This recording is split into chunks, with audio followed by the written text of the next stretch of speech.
Finally guys 7 साल के लंबे इंतज़ार के बाद डेयरडेविल वापस आ चुका है। और जो डेयरडेविल हमने नेटफ्लिक्स पे देखा था और जो हम लोगों को इतना ज़्यादा पसंद आया था, वही मैट मर्डॉक एक नए एंगल के साथ एमसीयू में शामिल हो रहा है। लेकिन क्या ये नए चेंजेस जो है वो काम भी करते हैं, और कौन से हिडन डिटेल्स है जो आप लोगों ने मिस कर दिए होंगे, इसी के बारे में हम लोग आज बात करने जा रहे हैं। Welcome back guys, and if you're new here, this is KVK where we talk about all things pop culture। और हाँ, पहले ही बता दे रहा हूँ, यहाँ पे बहुत सारे स्पॉयलर्स होने वाले हैं, तो बी केयरफुल। जैसे ही एपिसोड स्टार्ट होता है, एक प्योर नॉस्टैल्जिक पंच जो होता है वो हमको हिट करती है। फॉगी, केरन और जो मैट है एक नए नेल्सन मर्डॉक और पेज वाले ऑफिस के सामने से गुजर रहे होते हैं। एक सटल सा कॉल बैक दिया गया है पुरानी सीरीज को, जिसमें होप भी है और रेवरेंस भी। और सिनेमेटोग्राफी ब्रो, नेटफ्लिक्स वाले डेयरडेविल का जो वार्म टोन था उसको कोल्ड ब्लू और टील फील के साथ रिप्लेस किया गया है यहाँ पे। एमसीयू का जो सिग्नेचर न्यूयॉर्क लुक है, और bro it surprisingly looks really nice.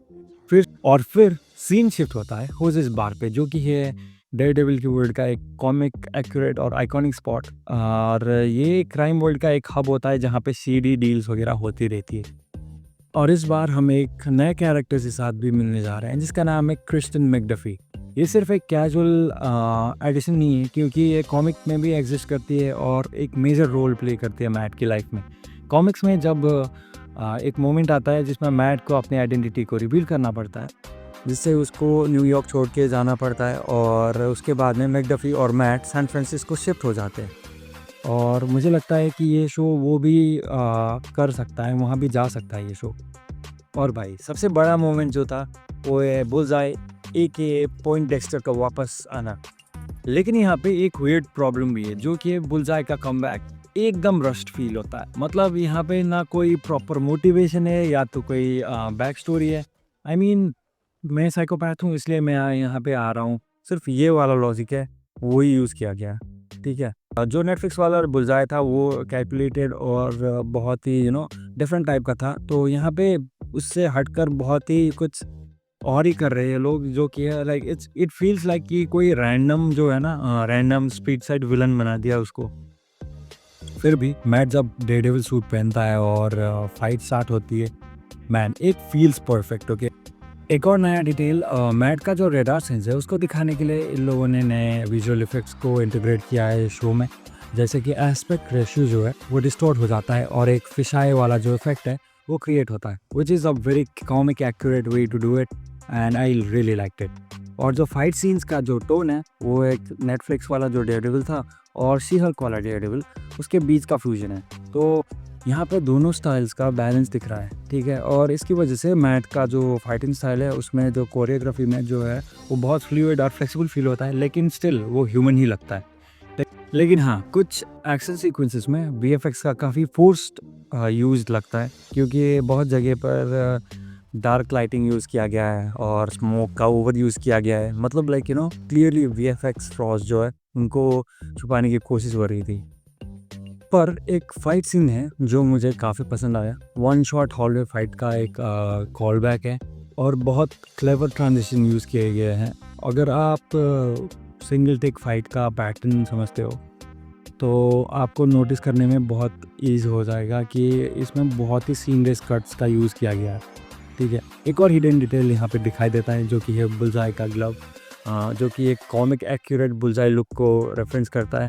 और एक और नोट दिया गया है जो कि है रेड हुक एरिया, जो कि कॉमिक में जीन ग्रे का बचपन जहाँ पे गुजरा होता है वही एरिया पे होता है वो।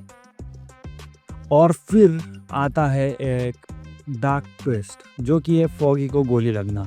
और इस मोमेंट में मैट का दुख जो है विजुअल स्टोरी टेलिंग से एक्सप्रेस होने लग जाती है। उसका जो सुपर सेंस है उसकी वजह से उसको सिर्फ फॉगी की हार्ट बीट सुनाई दे रही होती है, और वो भी धीरे धीरे करके वो फेड होने लग जाती है, एंड देन ही स्नैप्स। और ये एक ब्रूटल पैरल है जो कि कॉमिक से लिया गया है। और जब इलेक्ट्रा को बुलजाई मार देता है कॉमिक्स में, तो डेयरडेविल उसको ऑलमोस्ट मारने वाला होता है, तो ये वहीं से लिया गया है। और यहाँ भी वही होता है जो मैट पॉइंट डेक्स्टर को उठा के बिल्डिंग से गिरा देता है। अब सवाल ये उठता है कि ये वाला डेयरडेविल जो है वो नेटफ्लिक्स वाले डेयरडेविल का राइटफुल सक्सेसर है कि नहीं। मेरे हिसाब से तो टोन थोड़ी लाइट है, पर मैट का जो एसेंस है वो अभी भी इंटैक्ट है, और जो नॉस्टैल्जिक फैक्टर चाहिए था वो ये शो बिल्कुल देता है। और मैट और बुलजाई का जो कॉन्फ्लिक्ट है वो बहुत ही इंगेजिंग है।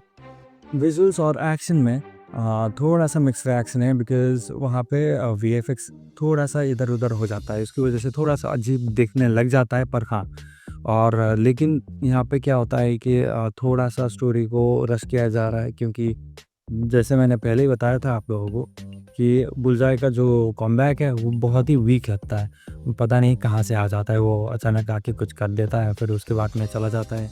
It's very weird. अगर मार्वल डेयरडेविल का प्रॉपर डार्क टोन मेंटेन रखता है और फ्यूचर एपिसोड्स में मैट और फिस्क का जो साइकोलॉजी है उस पर ध्यान देता है, तो ये नेटफ्लिक्स वाला जो डेयरडेविल है उसका प्रॉपर और वर्दी कंटिन्यूएशन हो सकता है। तो भाई, आपका क्या ओपिनियन है? क्या ये डेयरडेविल बॉर्न अगेन जो है आपको एक्साइटेड कर रहा है या फिर डिसअपॉइंट कर रहा है? कमेंट पे ज़रूर बताना।